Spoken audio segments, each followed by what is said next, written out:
I'm sitting here in a beautiful spot with my friend Lydia Van Evera, and I got to know her from a class that her father was teaching at Lexington Community Education. But the real point is that Lydia is really involved with the protest movement against detention, against the ICE detention of immigrants. And there happens to be a detention center where, Lydia? In what town? Burlington, Mass, right near my home. Okay. And how did you feel about that when you first heard about it? I was shocked. I thought like immigrants are being taken like right near my neighborhood. And it's outrageous. Yeah. And you found a way to be very involved. Tell me some of the things you do. At a protest, someone made an announcement that they were looking for someone who speaks Spanish to help them translate for people coming out of the facility who needed help.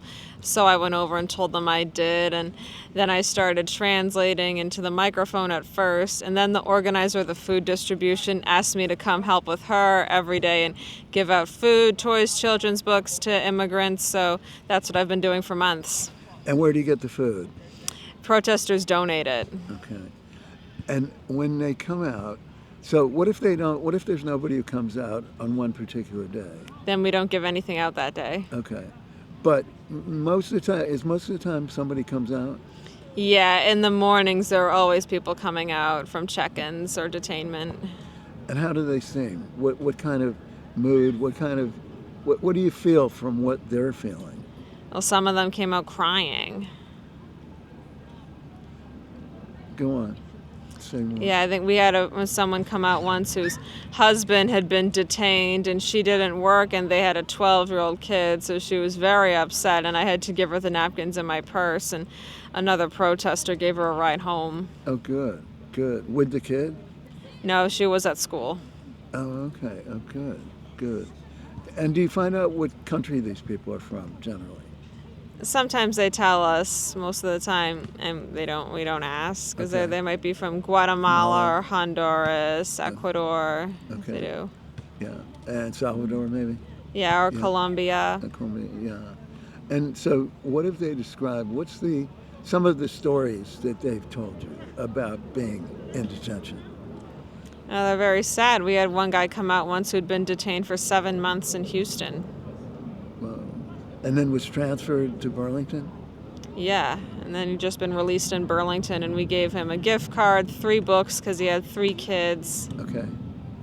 And he lives back in Houston? I don't know where he lives. I never Okay. found out. Okay. But the people who come out could be living anywhere. It could be from anywhere, I think, right? Yeah. Yeah. And do you feel that our movement, and we'll talk about the movement in a minute, do you think our movement is effective?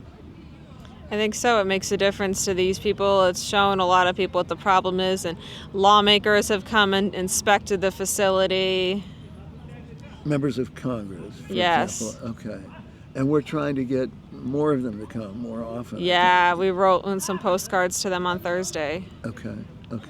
And we want them to come without announcing in advance, I think, right? Yes, I think the only one who succeeded at that was Jim McGovern. Oh, we Before did? that, we had 2 Congress members who tried to make unannounced inspections, and they didn't let them in, which is illegal. Of course. Would you say that ICE is doing, this is a rhetorical question, would you say that ICE is doing a lot of illegal actions? Yes, I even saw on the news that there was a whistleblower who worked at ICE Academy and said they actively teach agents to violate the 4th Amendment. Okay, which is about due process.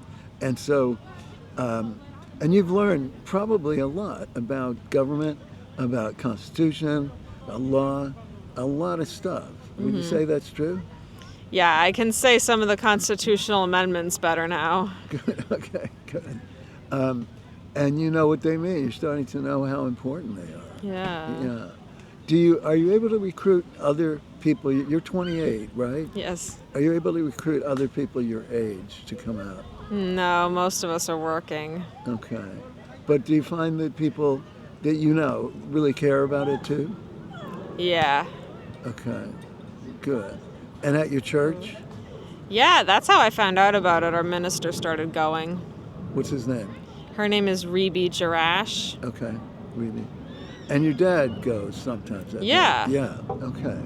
So and you've gotten to know the people at the Oh, yeah. protest, right? Yeah, we go out to lunch sometimes. Good. So can you say the name of the protest group on Saturday? No Fear Street Theater? Yeah. Say it slower. No Fear Street Theater. Okay. And what's kind of the mood that they're trying to create? Oh, they're on Mall Road, which is pretty far from the facility because it's not open on Saturdays. Then there are no people coming out, so Yeah. we don't do a food distribution that day. No, but what's the mood they're trying to create with calling it No Fear Street Theater? It's like a way to protest with theatrics. Right, and to have joy. I think they talk about having Yeah. some joy. Yeah. So this is not a joyful time. Would you agree? No, it isn't. Okay, what would you say about that? As a young person growing up in the United States, I imagine you never thought it would be like this. No, I didn't. Growing up in the 2000s and 2010s, I was very lucky. In what way? And I didn't have to worry about all these things like ICE, the police, the government. I could just trust that they would behave. Yeah, that is really sad. It's tragic. It's really tragic. And your dad agrees with you, I'm sure. Yeah. Yeah. And I agree with you, and Johan's over here agrees with you too. Yeah. And do you understand why we're doing this stuff on diaspora? On reaching this thing about diaspora, about reaching people who have roots in another country, but they're here. You've probably met a lot of people like that too. I mean, the people coming out might have roots in Guatemala, Colombia, whatever. But Yeah. how do they feel usually about the States, the people you've talked to? What do they think? Not about being detained, but what do they have hope? I don't know. We don't usually ask them that. Okay. But when you talk to them in Spanish, what do you talk to them about? Oh, I ask if they have kids, and if they do, I ask them how old they are, and then I know what books to give them. Okay. So you have a lot of expertise about children's books? Yeah, I used to be a preschool teacher, so I had to read a lot of children's books, go through them. I know when you can transition from a board book to a picture book or a picture book to chapter book, Okay. easy reader. Okay. Name some of the books you love, children's books. Oh, I love Robert Munn. She was my favorite author when I was in preschool, but I've only seen one of his books given away, and it was actually one that I didn't know. What's the name of his books? Because I don't know. Oh, he wrote books like The Paperback Princess, Moira's Birthday, Ribbon Rescue. Okay. What about Charlotte's Web? Oh, I've seen the movie but not read the book. Oh, really? I thought people would love that. What about Charlie Brown, Peanuts? And so I forth? think that was a little before my time. I know a little bit about it, like the Christmas episode. Okay. What about Caillou? Oh, that was one of my favorite shows when I was little. Okay. So you have books of Caillou, I think. I did as a kid. I don't know if I still do. Okay. Like, I used to play on that software all the time. Okay. And Caillou is a pretty good guy. I forgot what he did. What did he do? He was from Quebec, and he was 4. He went to preschool. Like, he had a younger sister, and he had friends. What did he do special? I don't know. Okay. What about Dora? the Oh, yeah, I Explorer? loved that show. Okay, talk to me about that. Dora the Explorer. Oh, yeah. She is Hispanic or Latina, and then she likes to explore, and she has a pet monkey called Boots, and they go off on different adventures. And do you notice that she's always working? She's always doing something. Do you notice that? Yeah. She doesn't seem to relax. Yeah. She's like, it's Dora the Explorer. They got to call on her to solve all these problems, right? Yeah. Would you ever write a children's book if you could? I have a manuscript. I just never got it published. Oh, you do? All right, tell us about I that. took a course at Leslie on writing literature for kids, and Okay. we had to write books. So I wrote a manuscript. It's an easy reader, Okay. so it would be for like kindergarten or first graders. With but pictures, or you didn't do the pictures? it would be pictures, yes. Did you do the pictures too? No, I didn't. Okay. It turns out you're not supposed to. That publishers don't want the author to do the pictures. Oh, I've read all kinds of books that had the same author as they did illustrator. Okay. Well, when I was trying to get published with children's books, they told me that. But anyway, well, I can't draw anyway. Are you good? artist? No, Okay. yeah, I think I'd have to have him pick an illustrator. Sure. So what was your manuscript about? It was about a dyslexic girl who encounters a mermaid. Ah, and feels good about it? Yeah. Did she get wishes? I don't remember. I don't think I finished it. Okay. Is there anything that appeals to you particularly because you deal with some atypical, non-neurotypical? Can you say something about that? Oh, yeah. I think that's what I was trying to do. I was trying to make that kind of representation in literature because you don't see it very much at all. Okay, can you say something about that? That, About what you struggle with? Oh, that I'm autistic. I think I was trying to do someone with a disability, and my professor thought, oh, dyslexia, and my dad has that, so I just decided to try to portray that accurately. Okay, that's really good. That's really, really good. Yeah. Do you feel like school system and other interventions have been, adequate or good for people on the spectrum? Some are better than others. I think we can get at speech or like co-teaching or IAs if we're diagnosed. But What's an IA? Instructional aid. It's a one-on-one staff member for you. Okay. But I think when I was in high school, I needed like lower level English and history courses, and they didn't give me that until junior year. And Why my was parents, that? Why? well, because they didn't want to. I think they wanted to make it as hard as they could for kids like me because, like, our MCAS scores are lower, we take more attention away, and it's better for the administrators if we're not there. That's not nice. But the MCAS, they don't modify the MCAS for people on the spectrum. Oh, no, they don't make any exceptions. Okay. But tell us about what happened on the MCAS just now. Oh, yeah, that they passed a new question on it was the 2024 ballot. One of the questions was, should MCAS still be a graduation requirement? And we all voted no, it should not be, so we changed the law that now you don't have to get a passing score on MCAS to graduate from high school anymore, which is good. Can we get a round of applause? Can we get a round of applause? Okay.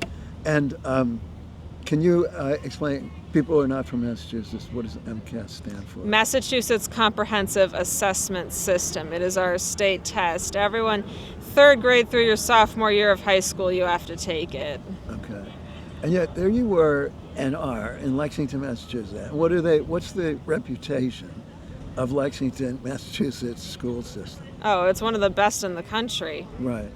So that means that probably that people, let's say, with disabilities, mental health disabilities, whatever you call it, learning disabilities, on the spectrum, whatever, in another school, let's say Arkansas, maybe what compared to what you got? Oh, yeah. In Arkansas, they might not have like as much as we do. Okay. So we could be a little bit appreciative, maybe. Yeah. Okay. Yeah, or like Texas or Florida. Right, exactly.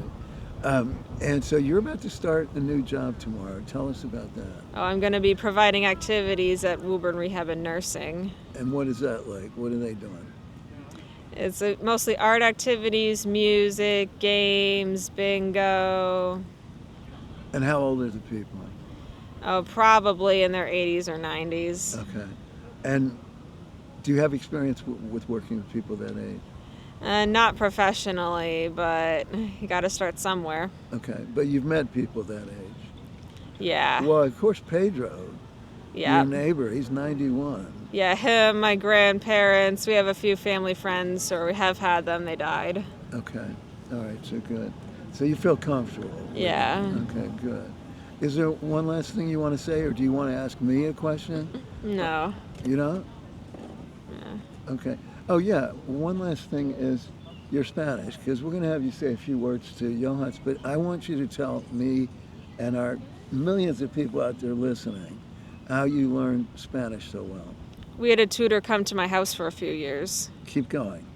I think he would teach my sister and me Spanish, and I learned it a lot better than she did, better than my dad thought. I took it in school, so now I can have a conversation in Spanish.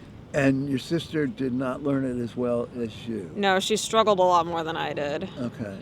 So that's like, that's winning. That's like, you won. Yeah. Are you younger or older? Older. Older, okay. All right, let's hear you say just anything. Why don't you start talking to her in Spanish, Johannes? Lydia, quiero darte las gracias en nombre de todos los hispanos, a quienes ayudas, a quienes les das soporte, a quienes les das la capacidad de entender que no todos los americanos son como los de ICE, sino hay gente buena, hay gente que ayuda, hay gente que está allí para decir todo va a estar bien. Muchas gracias en nombre de todos ellos. De nada. You can say more. Come on. Say something more. Okay. Say what you interpret from what he said. Oh, he was thanking me for all that I've done for the Latinx community that's been impacted by ICE. Yeah, and we appreciate it. Right? Yeah. So it's good to get appreciation, right? Yeah, we get a lot of that at the facility too. Even if they don't need any food, they still stop by to say thank you. Oh, beautiful, beautiful. And you have a sign that says, what's the sign say again? About the free books in Spanish and Oh English? yeah, free books, libros gratis para niños, for kids. Para gratis. Okay. This is very good. Again.